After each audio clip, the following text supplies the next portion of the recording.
Que el Señor derrame bendiciones ricas para su iglesia, para su pueblo. Tengo la oportunidad de estar nuevamente frente a ustedes para traer el mensaje de la palabra del Señor. En esta ocasión quiero decirles que me he regresado hasta el segundo libro de Reyes, capítulo 6, los primeros 7 versículos, del 1 al 7. Antes de iniciar, ¿por qué no oramos? Nos ponemos de acuerdo juntos y le llevamos este tiempo al Señor en oración, para que Él tenga misericordia y para que pueda hacer de esta palabra una palabra rica, pero además una palabra viva para su pueblo, para ustedes y para mí. Acompáñenme orando.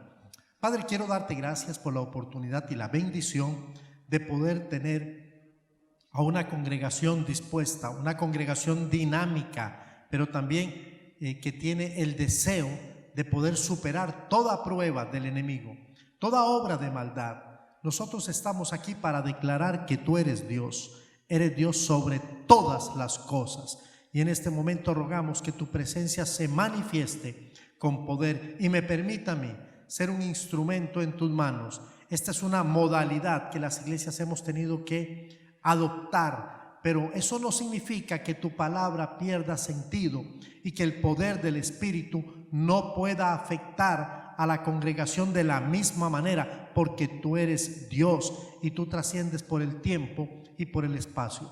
En este momento queremos pedirte, si hay alguien que está desanimado, triste, angustiado, enfermo, adolorido, él o alguno de sus familiares, queremos presentarlos aquí delante de ti y pedir que tú traigas una obra en este momento de sanidad, de salud, de liberación. Si hay algún problema económico, si alguien tiene falta de pan, que tú proveas como lo establece tu palabra. Si Él cuida de las aves, cuidará también de ti. Dice el himno, dice la palabra. Señor, entregamos este tiempo en tus manos y ruego que me uses con poder, con humildad. Estoy aquí para ser su instrumento, tu instrumento. Y oro en el poder del Espíritu Santo y en el nombre de Cristo Jesús, mi Señor y mi Salvador.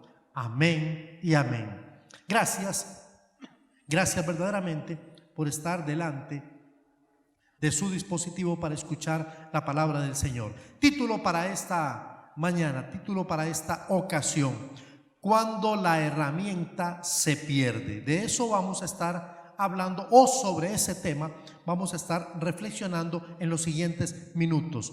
Cuando la herramienta se pierde. Segundo libro de Reyes, capítulo 6, versículos del 1 al 7. Esta historia que hemos encontrado en la palabra del Señor es una historia que está relativamente escondida.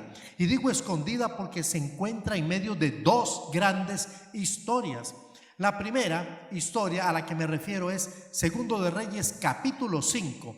En esa historia, de la cual les estuve hablando unas semanas atrás, podemos ver al general Naamán siendo el objeto de un milagro hecho por Eliseo, siervo del Señor, cuando le envió a lavarse 7 veces al río Jordán, y después su piel se volvió como la de un niño. Ese es el primer gran milagro trascendente, un milagro donde creo que Eliseo pudo pulir su reputación, porque estaba haciendo un milagro sobre el gran general Naamán, y Naamán era un hombre importante, un hombre famoso. Entonces, milagro hecho a famoso. Imagínense usted los medios de comunicación, todos diciendo: Naamán ha sido sano, Naamán ha sido libertado de la lepra. Imagínense usted todos los medios, todas las redes periodísticas de la época. Debió ser muy interesante esa experiencia.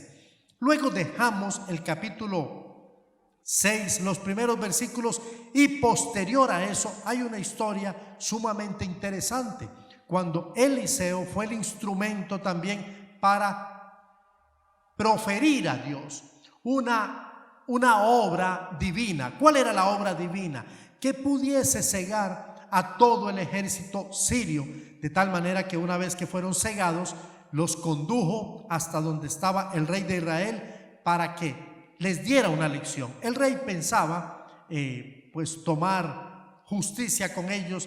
Y Eliseo les dijo: no, dale de comer y envíalos a sus reyes. Y lo hicieron, y dice la Biblia que nunca más este ejército volvió a atacar a Israel. En medio de esas dos historias muy interesantes, de las que tomaríamos tiempo en otra ocasión para compartir, está la sección que quiero compartir hoy. Capítulo 6 de Segundo de Reyes, los versos del 1 al 7. Allí vamos a encontrar a Eliseo nuevamente protagonizando, esta vez con un milagro que aparentemente no tiene tanta trascendencia. Muchos dirían que no es ni siquiera un milagro importante. Yo personalmente creo que Dios tiene mucho que decirnos a nosotros, congregación amada. Y cuando fui a este texto, comencé a revisarlo y le voy a decir la verdad. Me hice la pregunta: bueno, pero ¿qué hay aquí de carne para el pueblo de Dios? Volví a leerlo, desistí, cerré la Biblia y dije: no, este no es el pasaje del cual Dios quiere que hablemos este domingo. Pero luego, algo que yo podría decir, alguien me hizo volver al texto. Eso sucedió unas 2 o 3 veces, hasta que finalmente dije: Dios, ¿quieres hablarle a tu pueblo?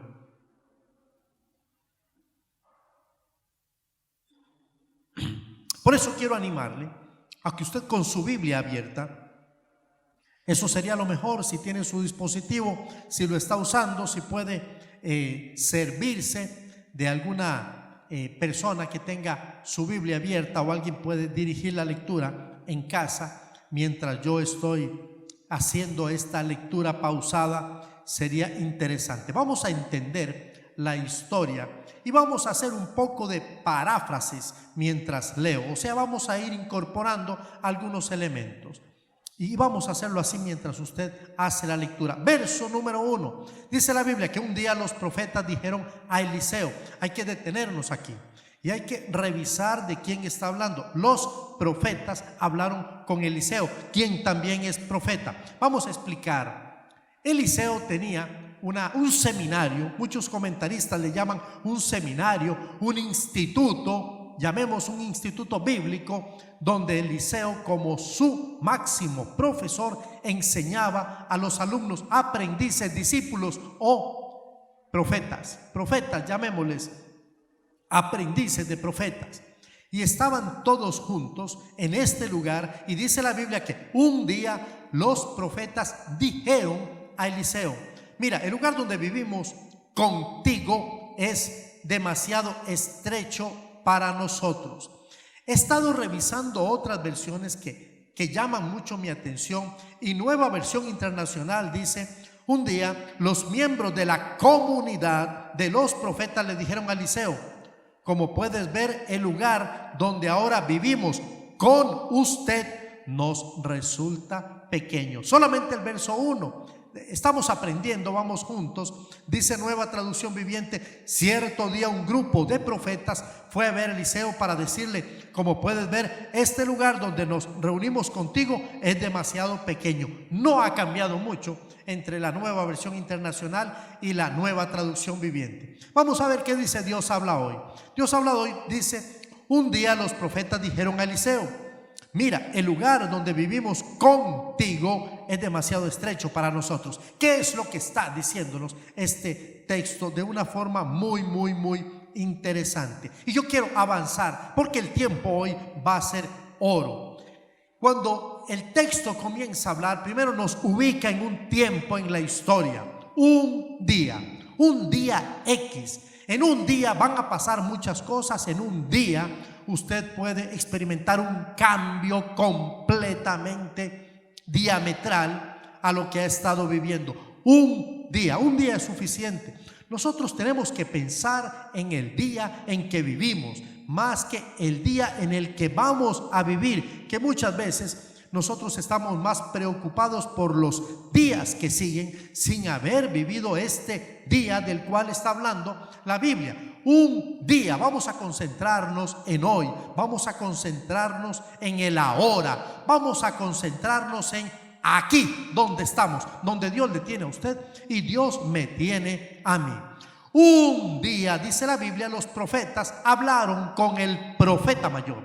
Hablaron con el superior, el superintendente, el chief, el jefe, la autoridad máxima, tipo de Dios, por cuanto era el sucesor de Elías. Y Elías, recuerde, un gran profeta, fue también un profeta que representó a Dios en la tierra.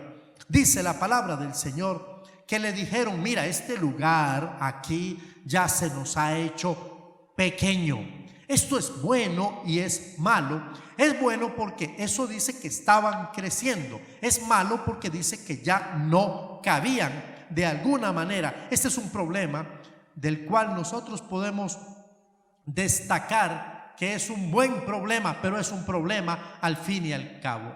Las iglesias, las familias, los hombres y las mujeres tenemos problemas, como lo hemos venido diciendo, y basta con que nosotros podamos decir: wow, ok, entendí, tengo un problema. Eso es bueno, pero segundo, identificar el problema, llamarle por su nombre al problema es más, y diría yo mejor, por encima de otras cosas. Dice la Biblia que ellos llegaron y le dijeron: el lugar donde vivimos contigo, o sea, junto a ti, le dijeron al profeta, es demasiado estrecho para nosotros. Como dije, Eliseo tenía una escuela de profetas. Esto es extraído de muchas fuentes, de muchos comentarios, y ellos llegaron a ser parte de esta escuela, llegaron a pertenecer a. Cuando yo pensé en esto, dije: Señor, ¿qué tiene que ver esto con la iglesia? Y dije precisamente esto: iglesia. La iglesia es similar. En la iglesia nos sumamos, nos compenetramos, nos reunimos, nos congregamos. Una linda cantidad de hermanos en donde todos al fin y al cabo somos aprendices, donde todos somos discípulos, donde estamos de alguna manera llamados a ser profetas de Dios, proclamar el mensaje de Dios. Pero también sabemos que en la iglesia Dios ha puesto autoridades, Dios ha puesto a hombres y Dios ha puesto a mujeres para poder guiar a la grey de Dios. Eso, iglesia, es importante entenderlo. Cuando usted pueda ver una autoridad, identifíquela, y no solamente identifíquela, sino respete la autoridad, sométase a la autoridad, porque esta es la voluntad de Dios. Dios aquí nos da una linda enseñanza. Estos hombres y estas mujeres se sentían parte de, y le dijeron: esto que es nuestra vida, nuestra familia, nuestra estructura, ya nos queda pequeño. Y nosotros somos parte de y pertenecemos a. ¿Qué relación más bonita existía entre este grupo de profetas? Este era el sentido de los aprendices. Ellos desarrollaban un sentido de pertenencia. A veces hemos perdido ese sentido. A veces nosotros nos sentimos no perteneciendo a. Tomamos aquello que nos es beneficioso, pero no nos identificamos al punto de sentirnos parte de, pertenecer a. Y aquí comienza la historia a ponerse muy interesante, porque estos hombres a los que Eliseo había estado enseñando en su escuela de profetas tenían los suficientes dedos de frente para poder identificar un problema básico. Nosotros no necesitamos ser muy inteligentes, solo lo básico para darnos cuenta cuando hay un problema. El problema lo podemos identificar cuando estamos involucrados cuando somos parte de eso que nosotros llamamos nuestra familia, en este caso nuestra iglesia, nuestro cuerpo. Si una persona no está involucrada, difícilmente podrá darse cuenta, difícilmente podrá sentir y, en el peor de los casos, sumarse a la solución. Estos hombres sí pudieron identificar ese problema tan básico como el que estoy destacando. Nosotros tenemos que aprender a identificar los problemas más básicos, pero eso se logrará solo cuando estemos involucrados, cuando seamos parte de la vida de esa institución, de ese organismo, de ese cuerpo, como lo estaban siendo nuestros amados aprendices, discípulos o profetas en un sentido menor. El problema era de espacio, ya no cabían. Este es un problema tan serio como cualquiera de los problemas que pueden sufrir nuestros templos, nuestras iglesias, nuestras congregaciones, nuestras familias, usted o yo. Un problema simplemente es un problema. En el libro de los Hechos yo encuentro un pasaje muy interesante. Es el pasaje de Hechos capítulo 6, donde por primera vez se constituyen diáconos, y la razón es porque precisamente se había suscitado un problema. Las viudas, que eran viudas de los cristianos, que eran judíos helénicos, ¿qué significa? Judíos que tenían mucha influencia, que habían vivido en las ciudades griegas. Estos griegos llegaron a Jerusalén para ser parte de esa primera iglesia y, bueno, los que murieron dejaron a sus viudas, y las viudas estaban siendo no tan bien atendidas como las viudas de los judíos, de los cristianos judíos que habían pasado prácticamente su vida en Jerusalén. Esto creó una cierta división y tuvieron que nombrar diáconos. Ahí es donde los diáconos entran a protagonizar, entran a ser parte de la solución del problema que había.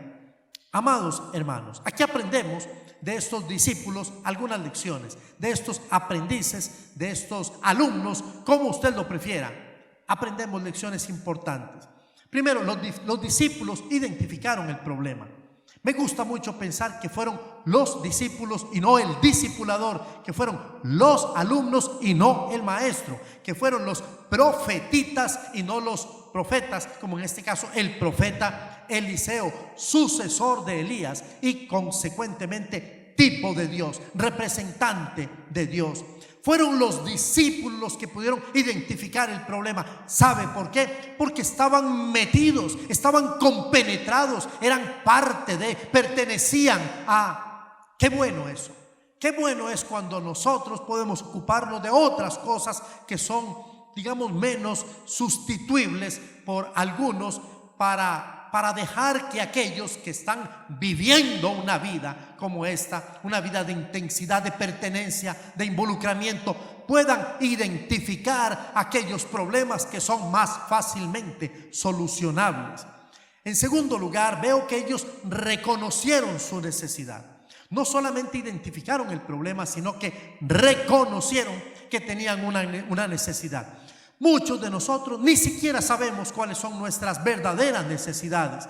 Y estoy hablando no solo del templo, estoy hablando no solo de este lugar, de este recinto. Estará limpio, estará sucio, las ventanas estarán todas completas. ¿Habrá habido algún intento en estos días de robo, de hurto? ¿Cómo estará el jardín? ¿Cómo estarán los salones? Y que los maestros digan, ¿a qué lugar donde solíamos guardar el material? ¿Cómo estará? ¿Estará ordenado o desordenado? No me refiero solamente a eso, aunque también lo incluyo. Estoy hablando de esas necesidades propias y particulares de nuestros hogares, de nuestras familias, sus necesidades, mis necesidades.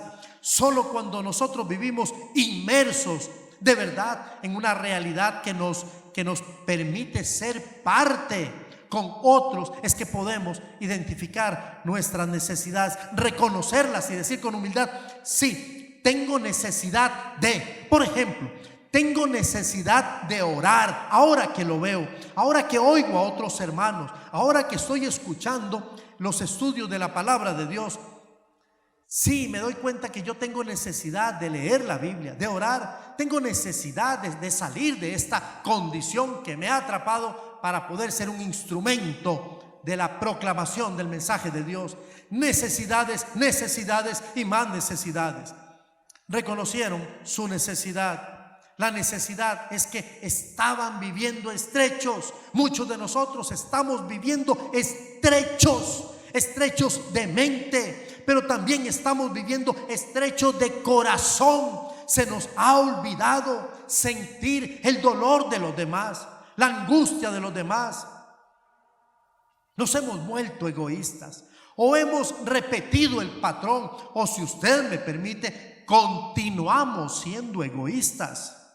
Pero ellos vieron su necesidad. Los discípulos, en tercer lugar, o aprendices para profetas, elaboraron un plan. Eso me gustó.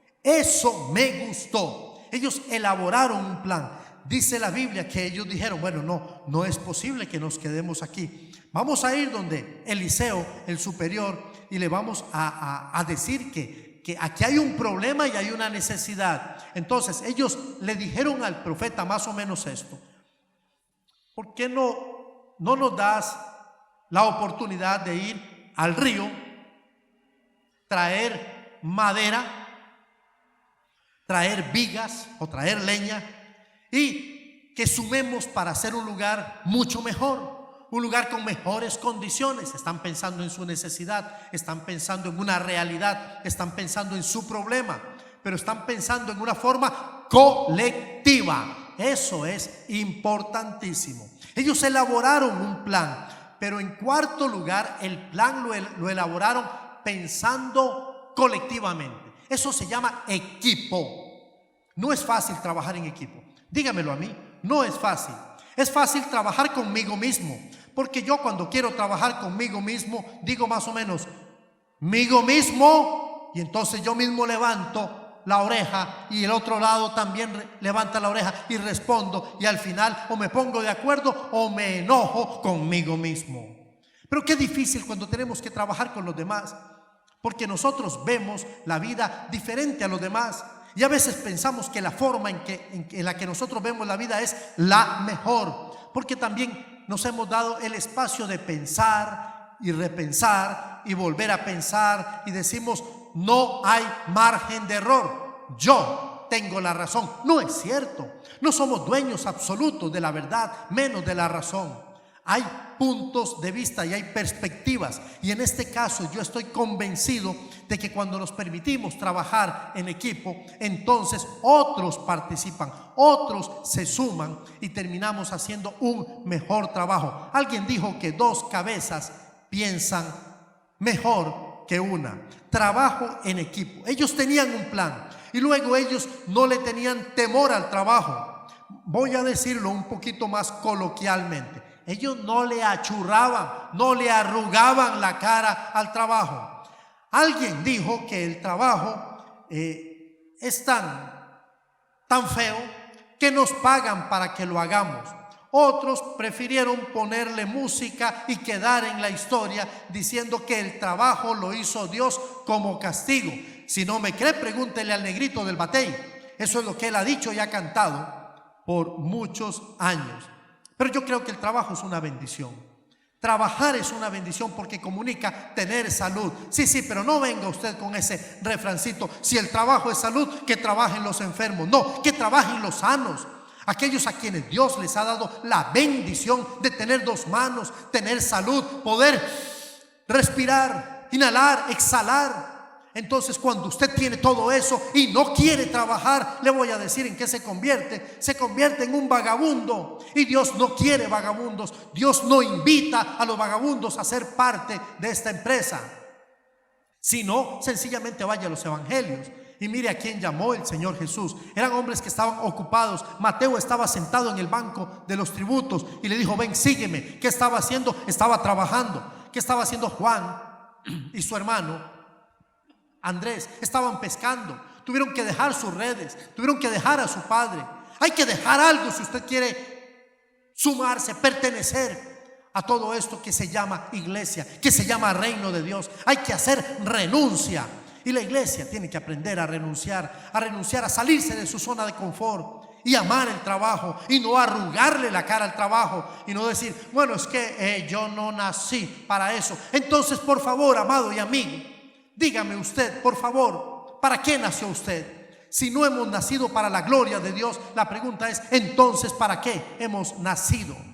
Ellos no le tenían temor al trabajo, no le arrugaban la cara al trabajo. No importa que lo que hayamos que hacer o tengamos que hacer para solucionar el problema sea ir al río, cortar el árbol, cargar el árbol, traer el árbol y comenzar a construir un mejor sitio. La iniciativa de los aprendices, discípulos o alumnos fue de ellos. Es interesante que no fue de Eliseo. Eso llamó mi atención poderosamente. Entonces yo dije, ¿qué estaba haciendo Eliseo? Por lo menos le puedo decir que no fue iniciativa de Eliseo. Identificar esa situación, ese problema, no fue una iniciativa necesariamente de Eliseo. Pero Eliseo, que es el sucesor de Elías, el profeta de Dios, el varón de Dios, que es tipo de Dios, estaba con ellos. Eso sí es importante.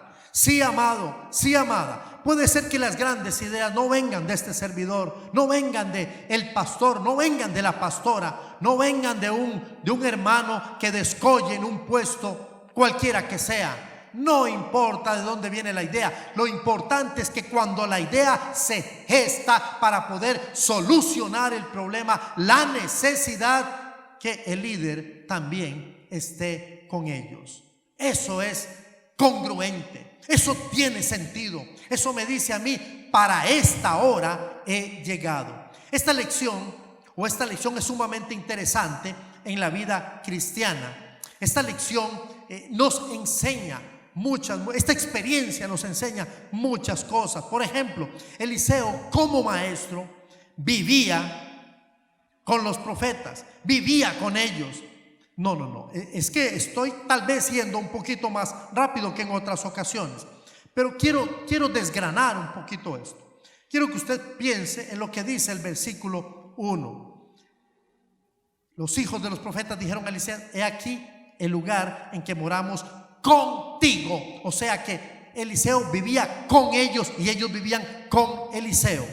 Si nosotros queremos afectar la vida de los hombres y de las mujeres que Dios ha puesto bajo nuestra jurisdicción, no me entendió la palabra, autoridad, competencia o gobierno, si hay alguien que Dios ha puesto debajo de usted para que usted lo afecte como mentor, como maestro, como pastor, como su guía, nosotros entonces debemos entender que es imperativo vivir con ellos. Debemos de vivir junto a ellos. Necesitamos identificarnos con ellos.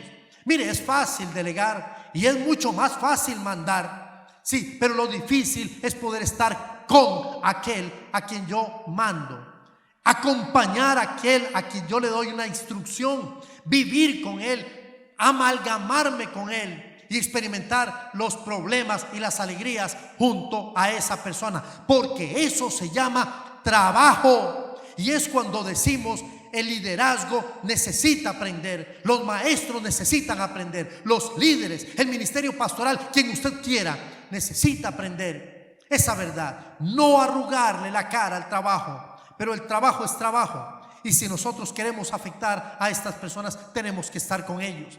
Pablo le dijo a Timoteo, segunda carta de Pablo a Timoteo, capítulo 2, verso 2: lo que has oído de mí ante muchos testigos, esto encarga a hombres fieles que sean idóneos para enseñar también a otros. Pero no le dijo: encarga y desaparécete y descansa y échate en el sillón. No, hay que trabajar, hay que acompañar. Esa es la verdad bíblica y es el ejemplo de Jesús. Cuando nosotros leemos los evangelios, vemos el modelo de Jesús cuando se hizo semejante a nosotros. Dice la Biblia en Juan capítulo 1 verso 14: y aquel verbo, hablando de Jesús, se hizo hombre. ¿Sabe lo que significa? Se identificó, vino a vivir como yo, a hablar como yo, para poder entenderme a mí desde mi perspectiva. Sí, amados, nosotros no podemos hablar un lenguaje accesible desde el balcón. Allá es muy fácil. Es muy fácil ver los toros desde la barrera. A mí también me gusta. Y si usted me permite y paga para mí un boleto en platea, en palco, yo estaré feliz. Pero yo creo que la vida se vive donde se tiene que vivir. En el versículo 2 encontramos a los profetas desarrollando este plan que a mí me parece sumamente fascinante. Dice así la palabra: permítenos ir, comienza el plan, permítenos ir al río y tomar cada uno de nosotros un tronco. Escuche, cada uno de nosotros. Hubiese sido interesante si el texto dice: permite que nosotros vayamos al río y que los más fortachones, ya yo estoy viendo algunos, a los que son de espalda gruesa, estoy viendo algunos, a los más atléticos no estoy viendo muchos. Pero bueno, al fin y al cabo no es lo que está diciendo el texto. El texto dice: permítenos ir al río Jordán y tomar cada uno. Eso me gusta. Eso se llama congruencia. Eso me dice a mí que ellos están diciendo: yo voy a participar. No solamente voy a decir, no solamente voy a generar las buenas, grandes y lindas ideas. Yo también voy a participar. ¿Por qué? El para denota propósito. El para es solucionar el problema, para construir allí un lugar donde vivir. Y Eliseo responde: vayan. Pues respondió Eliseo. Los discípulos, los subalternos, los estudiantes buscaron la cobertura espiritual. Fueron a donde estaba el varón de Dios. Por eso se dirigieron a Eliseo, el profeta de Dios, el sucesor de Elías, tipo de Dios, y le dijeron: permítenos ir. ¿Sabe? Esto me gusta. Esto me gusta porque nosotros necesitamos validar la autoridad que ha sido puesta por Dios, cosa que nos cuesta. Usted no tiene problemas para identificar quién es Él. Por ejemplo, la gente llega a la congregación, hablemos de un tiempo común, y la gente comienza así a buscar. Mire, usted cree que estoy jugando, pero no. La gente llega y tiene necesidad, espera que le den plata, que le paguen un recibo, que le den pasajes para irse a San Carlos. Se sienta en la última banca y comienzan así. ¿Sabe lo que está buscando? Está buscando al chief, está buscando al mero, está buscando al que él considera le puede solucionar su problema. Sí, al pastor. La gente ya maneja también nuestra jerga. Ellos saben que en las iglesias como las nuestras hay pastores, y la gente viene y dice: por favor, el pastor. Y como ya uno tiene un poquito de experiencia, entonces uno le dice: ¿cuál de todos? Ya se confunde. Y ahora dice: hay varios. Yo quiero hablar con el mero. ¿Sabe qué es lo que quiere? Lo que quiere es que le solucionen el problema. Está buscando al mandamás. Y no es difícil, manda más. No es difícil ubicarlo, porque normalmente es el que viste diferente, es el que tiene el saco y a veces se pone una corbata y dice: ese es. O el que está al frente predicando.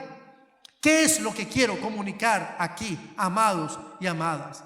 Validar la autoridad no es decir: sí, él es el pastor, sí, él es el coordinador. Eso no, eso es identificar una autoridad. Validarla es decir: sí, Dios lo ha puesto y yo me someto a su autoridad, en tanto sea Dios el que lo haya puesto. Estos hombres estaban haciendo lo mismo, estaban buscando la autoridad porque ellos querían avanzar. Si nosotros no validamos las autoridades, sometiéndonos en obediencia, no vamos a avanzar. Vamos a estar en el mismo lugar, vamos a manejar el mismo discurso, vamos a hablar con los demás y vamos a parecer tremendos teólogos, pero vamos a estar en el mismo lugar, porque la Biblia tiene un orden. Es importante tener claridad de nuestra tarea. Eso es sumamente importante. Saber lo que queremos, saber a dónde vamos. Estos hombres sabían no solamente cuál era su necesidad, su problema, sino a dónde iban. Dice la Biblia: permítenos ir al Jordán. Eso significa un lugar delimitado, definido, un punto donde vamos a llegar, porque ahí es donde vamos a encontrar nuestra solución. Entendían que su tarea tenía un carácter personal cada uno, pero también tenía un carácter general. Todos en equipo vamos a ir al río, vamos a traer cada uno una viga, porque si hubiese alguien dicho: yo voy al río y traigo una viga, con eso no hacemos nada, no solucionamos el problema. Es un problema de todos, es verdad, pero es un problema general. Y cuando participamos todos y entendemos el sentido de equipo y entendemos el sentido de colectividad, entonces podemos dar solución al problema que nos aqueje. Tomar cada uno de nosotros un tronco para construir allí un lugar donde vivir. Cada uno tenía que hacer su parte. Quiero enfatizar esto. Sí, porque esto es necesario enfatizarlo. Cuando la Biblia nos enseña que el trabajo se hace en equipo, no significa que yo veo y los demás hacen. Eso me hace referencia a la municipalidad o muchas de nuestras municipalidades. Unos 2 trabajan y 4 o 7 observan. Tenemos que quitar ese tipo de modelos y mejor ver el modelo bíblico. Cada uno tenía que hacer su parte, pero el trabajo debía hacerse en equipo al fin y al cabo. Y para esto necesitaban el aval, la autorización, el consentimiento o, si usted prefiere, la bendición de la autoridad puesta por Dios. Ellos fueron donde Eliseo y Eliseo les dijo: vayan. Eliseo no era incómodo, se da cuenta, no era un hombre incómodo, no era un hombre que estorbaba. Bendito sea el Señor por aquellos que no estorban, y no podemos bendecir a Dios por aquellos que estorban. Pero Eliseo les dijo: vayan, pues, vayan en paz. Pero cuando pienso en lo que estos aprendices de profeta necesitaron para cumplir su misión, es necesario revisar algunas ideas más. Por ejemplo, debían tener clara tenían que tener una disposición, y la tenían. Ellos tuvieron la disposición, después de identificar su problema, de darle solución. Luego tenían o debían tener una misma meta, porque imagínense, vamos a buscar árboles. Entonces unos dicen: nos vamos por acá, otros por allá. Habría sido ciertamente, de alguna manera, un desorden. Pero ellos pensaron en un lugar donde podían encontrar la provisión por la dirección y el aval de Dios a través de su profeta. Y ellos tenían una misma meta. Pero ahora ellos necesitaban también tener, preste atención, una herramienta. Sí, una herramienta. ¿Recuerda cuál era el título de este mensaje? Ya lo olvidé. Cuando la herramienta se pierde. Ese era el título del mensaje. Y es que ellos necesitaban una herramienta, definitivamente, porque la herramienta nos ayuda a realizar mejor nuestro trabajo. Dios es un Dios impresionante. Dios es el comandante en jefe, si usted me permite hablar militarmente. Y cuando Dios envía a su pueblo a cumplir una misión, no los envía así a la intemperie. Él los capacita. Pero algo interesante es que Dios nos envía a esa guerra espiritual y nos da armas. Y armas de gran calibre, como la oración, como la lectura de la palabra, el estudio de la palabra, como el testimonio. Pero algo interesante es que no nos envía armados y sin balas. No, Él nos envía no solamente con las armas, sino con las municiones. Las herramientas son importantes en la vida de la iglesia, en la vida de las familias. Dios nos ha dado herramientas para ser esposos, para ser padres, las que tienen la oportunidad para ser madres, para ser excelentes subalternos y también jefes excelentes, sobresalientes, estudiantes. Él nos ha dado herramientas. En los versículos 3 y 4, notamos enseñanzas muy valiosas, pero quiero leer el verso.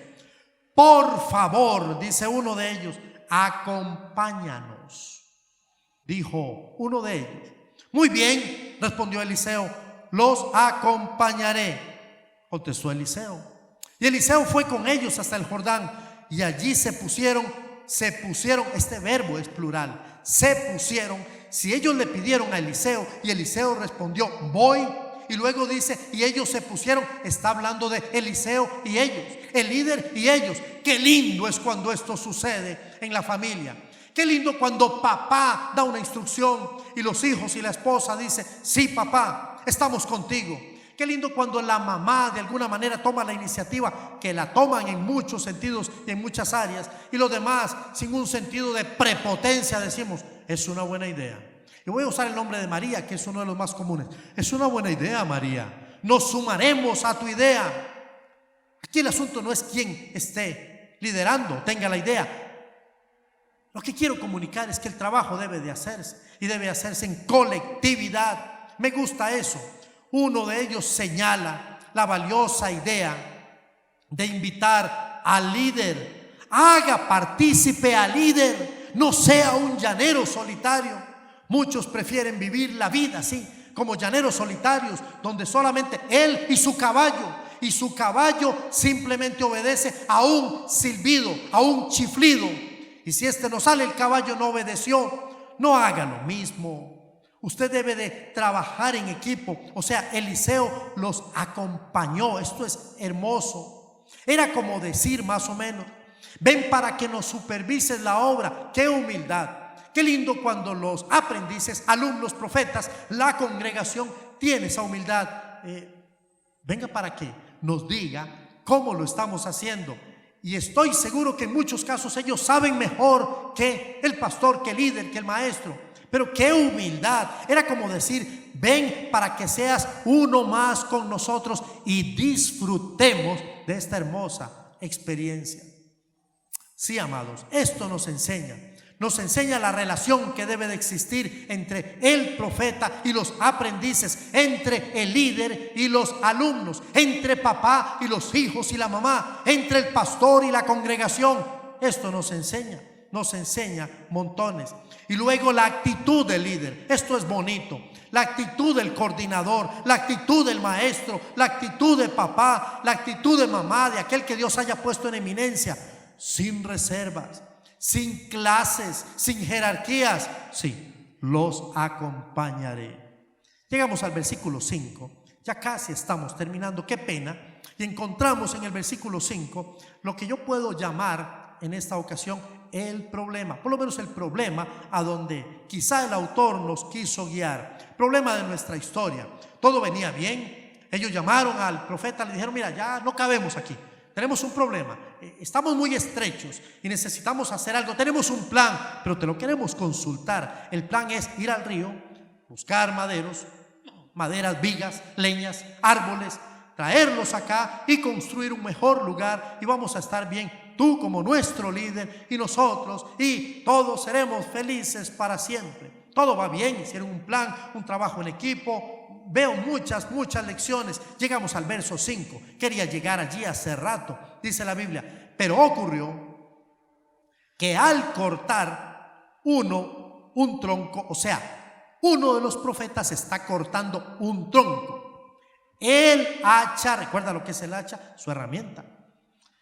Sí, la herramienta se cayó al agua. Entonces gritó: ¡ay, maestro! Esto me gustó. ¡Ay! Lo voy a hacer de nuevo, me gustó. ¡Ay, maestro! Esa hacha era prestada. Vamos a ir a las diferentes versiones. Verso 5 en Reina Valera del 60 lo acabo de leer, pero Nueva Versión Internacional dice: de pronto al cortar un tronco, uno de los profetas se le zafó. Miren dónde recae la acción del verbo. Se le zafó a él. Es como cuando uno está hablando y dice algo: ¡ay! Se me zafó, se me escapó. Uno asume la responsabilidad. Uno dice: esto es mi responsabilidad. Y veo aquí cómo con humildad el texto nos guía para poder identificar no solamente el problema, sino sobre quién recae la acción del problema. Dice Nueva Versión Internacional: a uno de los profetas se le zafó el hacha y se le cayó al río. ¡Ay, maestro! Es el mismo grito de Reina Valera del 60. Gritó: esa hacha no era mía. Esa hacha no era mía. A mí no me gusta repetir. Esa hacha no era mía. Vamos a ver qué dice Nueva Traducción Viviente. Pero mientras, estoy en el verso 5, pero mientras uno de ellos cortaba un árbol, la cabeza del hacha cayó al río. ¡Ay, Señor!, gritó. Era un hacha prestada. No era mía, era prestada. Interesante. Dios habla hoy. Pero ocurrió que al cortar un tronco, el hacha se le cayó. Coincide con Nueva Versión Internacional. Se le cayó al agua. Entonces gritó: ¡ay, maestro! Esa hacha era prestada. Es interesante que tanto Dios habla hoy como Nueva Versión Internacional dicen: ¡ay, maestro! Reina Valera del 60 dice: ¡ay, Señor mío! Le da un título un poquito fuerte: Señor mío. Es como las palabras de Tomás cuando Jesús se le aparece y Jesús le dice: ven, mete tus dedos en mis manos y tu mano en mi costado. Recuerda, Tomás estaba medio incrédulo, y en ese momento la Biblia dice que Tomás le dijo: Señor mío, Dios mío. O sea, le dio el reconocimiento: eres Dios y ahora eres mi amo, me someto completamente a ti. Reina Valera del 60 y Nueva Traducción Viviente dicen más o menos igual: ay Señor, ay Señor. Pero Nueva Versión Internacional y Dios Habla Hoy dicen Maestro. También título dado a Jesús, hermosísimo. Tengo que avanzar y contarles que este versículo me lleva a realizar la siguiente pregunta, que le da tal vez sentido, un poquito de sentido al título en este mensaje. ¿Qué hacer cuando la herramienta se pierde? ¿Qué hacer? Porque la herramienta es determinante, es importante, es necesaria, es vital. ¿Qué podemos hacer? Vamos a ver lo que hizo este hombre. Rápidamente quiero hacer notar 3 ideas. La primera, la pérdida de la herramienta. Entiéndase que la herramienta puede ser aquello que Dios nos ha dado para realizar nuestra misión. Algunos tienen un lindo matrimonio. La paz, podemos perder la paz como una herramienta importante para poder desarrollar nuestra misión. El negocio, la visión, podemos perder la visión. Podemos perder la mente. Muchos han perdido la mente, y la han perdido no porque se quedaron locos, sino porque se quedaron atrapados en un momento de la historia. Una relación, un romance, una situación, un fracaso, y otros han perdido literalmente el corazón. La pérdida de la herramienta, la exclamación dirigida al maestro: ¡ay Señor! ¡Ay Maestro! Eliseo, tipo de Dios. Y la confesión que acusa a quien no es el verdadero dueño. Sí, lamentablemente el que perdió el hacha no era necesariamente el dueño del hacha. ¿Entiende esto? Aquí hay una tremenda lección de mayordomía. Dios ha puesto en nosotros, ha puesto cosas lindas, ha puesto herramientas. Dios nos ha dado dones, talentos, una profesión. En estos días, para ser más honesto, hoy estaba orando por un profesional de la iglesia.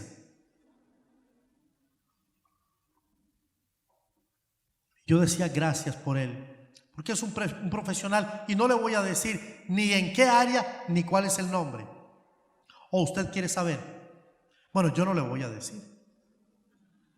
Esta persona ha hecho de su profesión su vocación, y esa persona es consultada no solamente por este servidor, sino por muchas personas de la congregación y fuera de la congregación.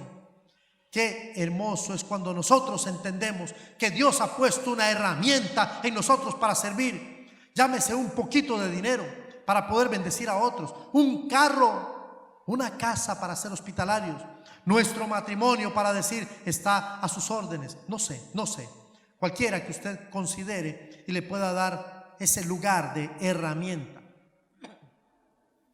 Pero cuando perdemos nuestra herramienta de trabajo, perdemos la posibilidad de trabajar bien.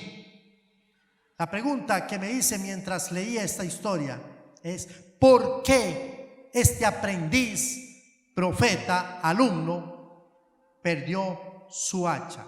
¿Por qué? Rápidamente me hice la pregunta. ¿Por perezoso? Dije no. ¿Porque no era parte del equipo? No, tampoco. ¿Porque descubrió que otros le estaban haciendo bullying? Tampoco. No veo eso en el texto. Pero creo que esta podría tener sentido, porque descuidó su herramienta de trabajo.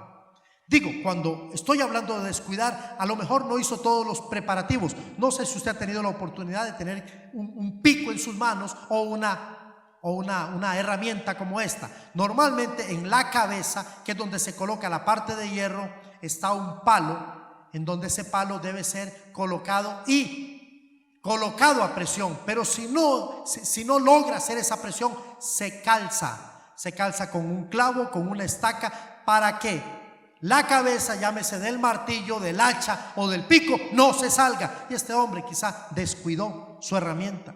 Quizá este aprendiz, este alumno, se desenfocó o no ajustó bien la herramienta. Solución del problema: este hombre se dirigió a la fuente correcta. ¡Ay, Señor! ¡Ay, Maestro! Declaró la verdad. La herramienta era prestada y la he perdido. Hay que ser humilde. Hay que ser humilde para quitar esos posesivos. Mi trabajo, mi carro, no, eso es prestado, prestado. Mi familia, no se meta con mi familia. Un momentito, no es que es la familia de Dios, su familia, y que Dios se la ha prestado. Sí, amado, no es suyo. La herramienta no es nuestra, solamente es prestada, es un fideicomiso que Dios ha puesto en nuestras manos, solamente. La herramienta era sumamente valiosa. En esos días tener un objeto de hierro no era común. Solamente algunos, como el rey Saúl y su hijo Jonatán, tenían una espada de hierro, porque el hierro era sumamente costoso. El profeta que perdió su hacha no tenía la capacidad económica para pagar al dueño lo que la herramienta valía. Y sin la herramienta no podemos terminar nuestra misión. Sin la herramienta recargaremos en los demás. Habrá un sobre recargo en los demás, y eso no está bien. Concluyo. Cuando perdemos nuestra herramienta de trabajo, debemos dirigirnos a la fuente correcta, ¿sí? Donde está la persona indicada que nos va a ayudar a recuperar la herramienta. ¿Se dio cuenta que no hice tanto énfasis en el milagro? Porque alguno de ustedes hubiese querido que hablásemos de Eliseo. Eliseo, el que hace flotar las hachas. Algunos lo han visto diferente, lo han visto con un poco de jocosidad incluso. Pero no hemos puesto el énfasis allí, porque creo que para esta ocasión el énfasis está en la herramienta. Cuando se pierde la herramienta, y cuando se pierde, nosotros tenemos que recuperar la herramienta. Y en muchos de nuestros hogares, la herramienta del amor, de la paz, del respeto, todas esas nos ayudan a desarrollar mejor nuestra misión. En la iglesia, los dones, los talentos, la disposición, la actitud, herramientas. En algunas ocasiones, la profundidad en la que ha caído nuestra herramienta nos hace perder hasta la esperanza. Pero una pregunta más, y con esto concluyo.